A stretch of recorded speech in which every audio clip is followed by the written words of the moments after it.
I uncovered every secret from the last 30 years. And I have given all the proofs of who is involved with Diddy.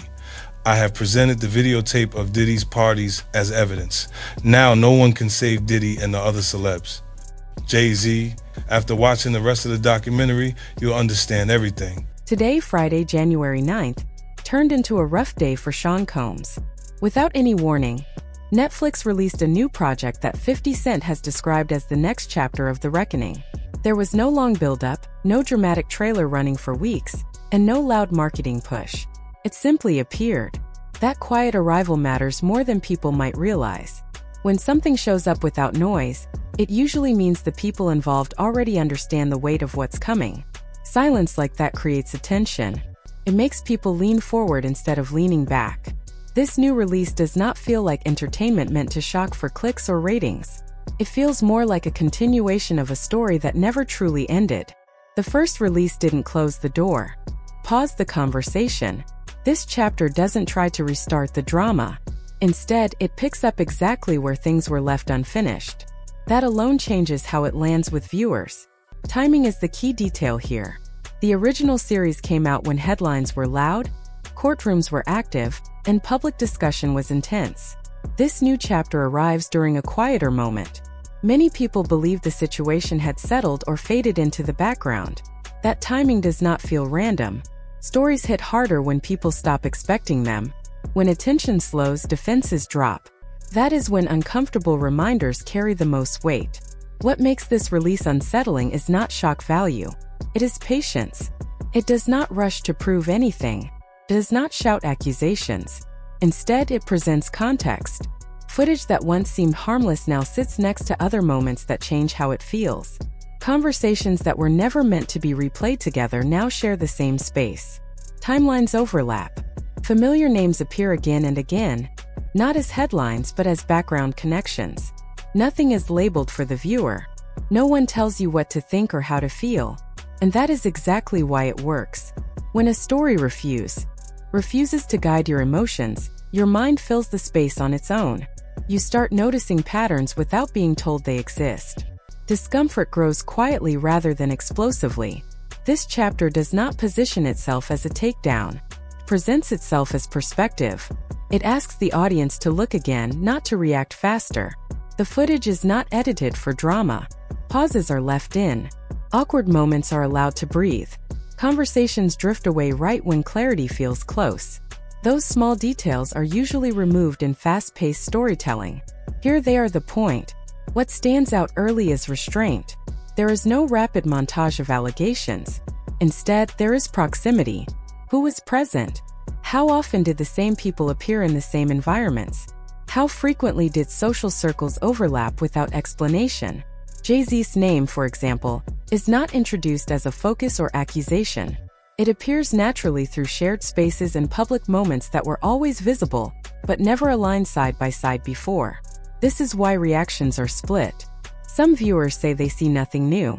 Others say they suddenly notice patterns they can't ignore. The documentary does not demand conclusions. It does not claim to prove crimes. What it does is remove distance.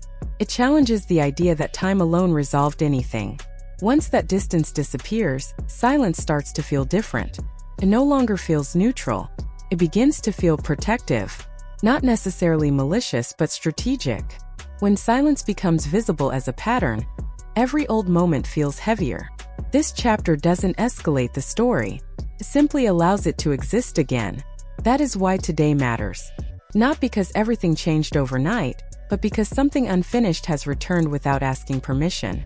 The pacing is slow by design. Moments are not rushed. Clips are held just long enough for viewers to notice what usually gets cut out.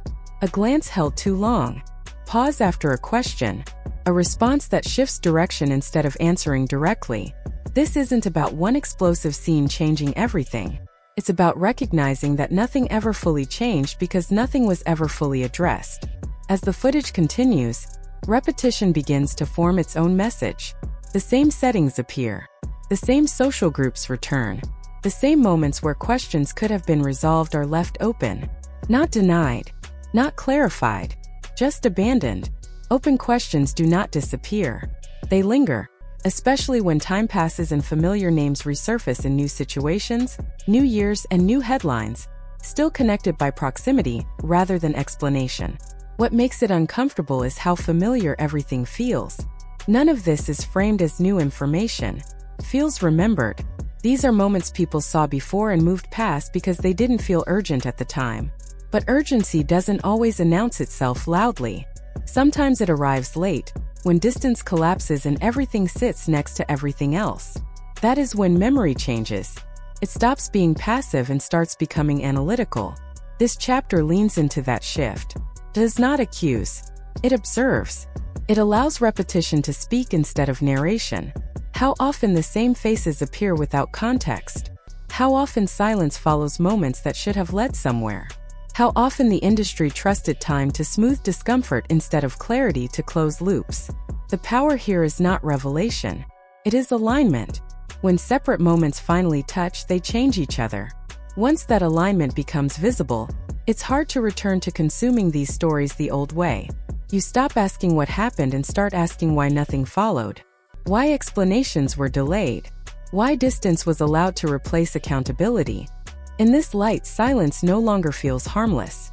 Feels intentional. Not sinister but deliberate. That realization is why reactions differ so sharply. Some viewers feel nothing. Others feel a shift they can't explain easily. This isn't about proof. It's about pressure. Pressure created when unfinished stories are no longer allowed to stay unfinished simply because time passed. Responsibility is framed differently here. Not as guilt or innocence but as presence. Who stayed visible when moments went unexplained? Who faded away when clarity would have required more than a sentence? This chapter doesn't push accusations forward, pulls context backward. You begin to notice how much of the industry operates on fragments. A clip without the full conversation. A headline without follow-up. An interview that promises answers later, but later never arrives. Each fragment feels harmless on its own. Together they feel intentional. Not because chaos was planned, but because completion was never required. This is where the focus shifts from individuals to systems. Systems that reward silence. Systems that understand outrage fades quickly. Systems that rely on time to soften discomfort. The documentary doesn't explain this directly. It shows it through repetition. The same deflections. The same half answers. The same calm confidence that nothing needs to be clarified because nothing ever had to be before. What makes it unsettling is how normal it looks. There is no panic. No scrambling. Just steady reliance on distance. Distance between events. Distance between questions and responses. Distance between what was seen and what was understood. That distance once felt mature. Now it feels protective. Viewers are not asked to take sides. They are asked to notice behavior. Who engages deeply and who stays surface level? Who explains fully and who lets time do the talking? These patterns don't accuse anyone. They reveal priorities. And priorities tell their own story. Eventually, one thing becomes clear. Silence wasn't a gap. It was a method. A way to let moments pass without closure. A belief that memory would fade faster than curiosity. But memory didn't fade. It stacked. And stacked moments stop feeling coincidental. This is where tension grows. Not through shock but through recognition. Recognition that power doesn't always hide facts. It manages interpretation. Once interpretation shifts, even familiar footage feels heavier. Not because it proves something new but because it refuses to disappear. By this point the story feels tighter, not louder. The focus moves away from what was just shown and toward what it forces you to remember. Old interviews. Old reactions. Old explanations that once felt complete now feel rehearsed. What becomes impossible to ignore is how often clarity was almost offered. Almost explained. Almost addressed. Then gently redirected. That pattern shows discipline, not fear. Discipline in knowing when not to speak. When to let reputation speak instead. When to trust familiarity to calm curiosity. That strategy worked for years because moments were consumed separately. This time they are placed side by side. Tone matters more than words. Pauses matter more than statements. Silence no longer feels restrained. Feels designed. The audience stops waiting for a bombshell. They start watching behavior. Who appears when the conversation is safe? Who disappears when it isn't? Who relies on movement instead of resolution? That quiet observation doesn't burn out. It builds. At this stage, tension doesn't come from what is shown. It comes from what is withheld. Not hidden facts, but withheld explanations. And that absence becomes the loudest part of the story. The footage is real. The moments happened. The timelines are easy to follow. Nothing here feels fake or imagined. What's missing is the thread that connects everything into one complete story. And that missing connection has started to feel louder than any shocking reveal ever could. Instead of being distracted by what is shown, people are now focused on what is not explained. That shift quietly changes the role of the audience. Viewers are no longer just watching. They are comparing. They are thinking back to how certain questions were answered years ago, and noticing how similar questions are handled today. The words sound familiar. The tone stays calm. There is always an emphasis on moving forward. There is also a steady refusal to slow down and fully explain anything. That consistency matters. It does not matter because it proves guilt. It matters because it reveals habit. Habit is powerful because it doesn't react under pressure. It repeats what has worked before. Repetition creates comfort for people inside the system. But for those watching from the outside, repetition starts to feel like avoidance. Not avoidance caused by fear, but avoidance built on confidence. Confidence that no explanation is needed because none was ever demanded in the past.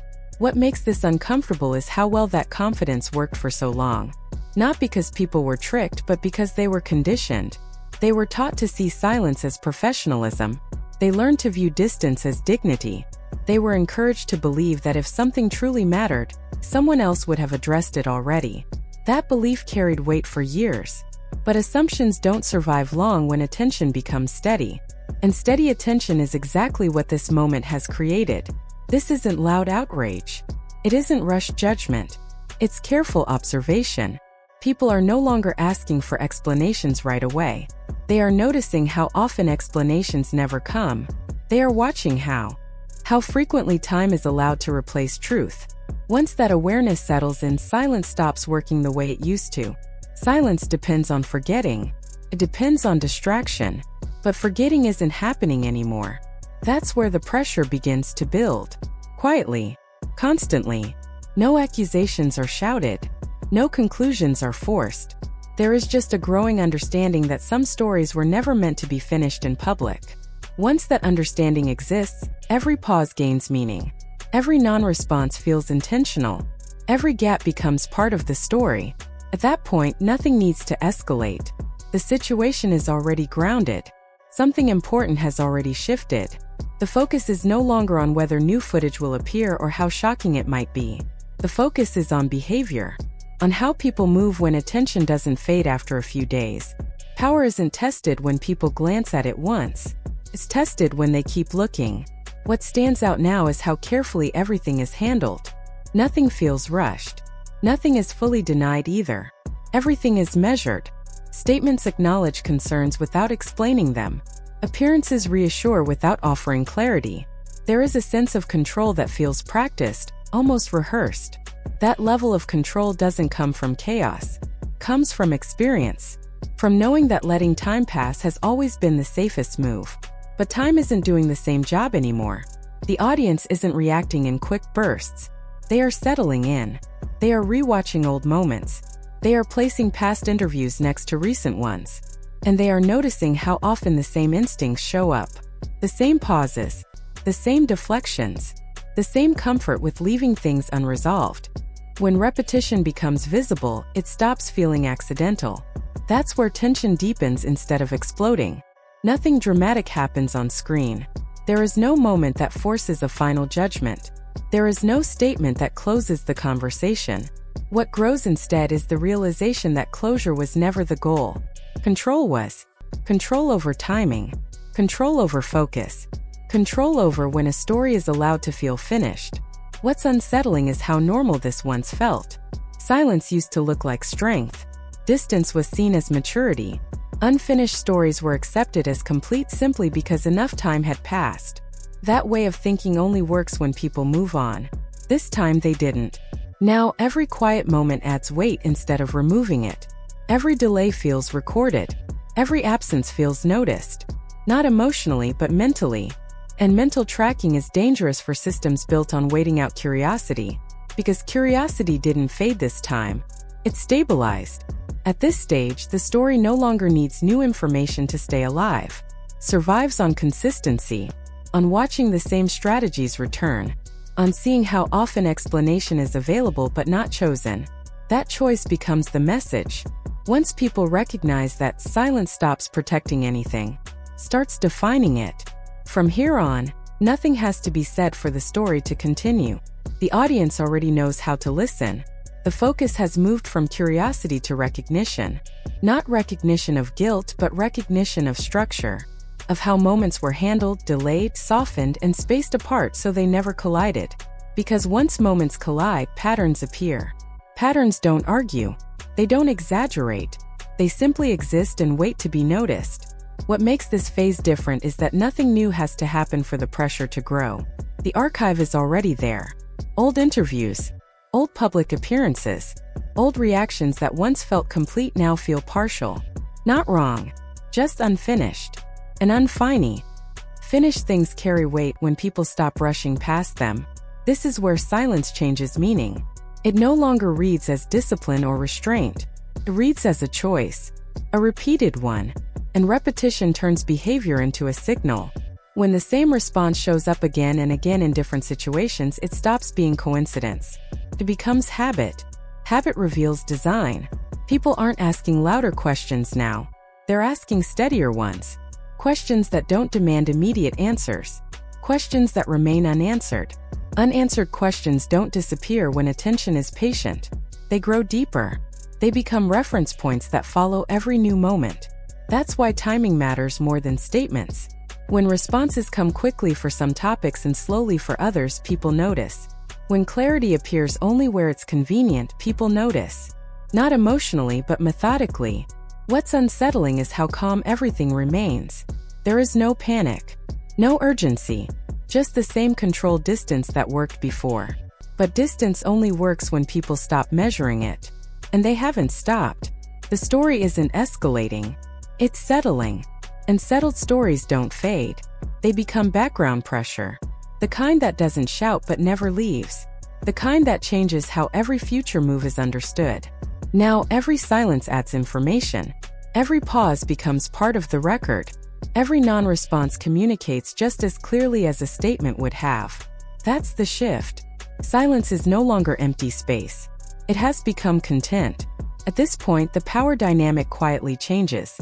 The narrative no longer controls the audience. The audience controls the memory. And memory doesn't reset just because nothing happened today.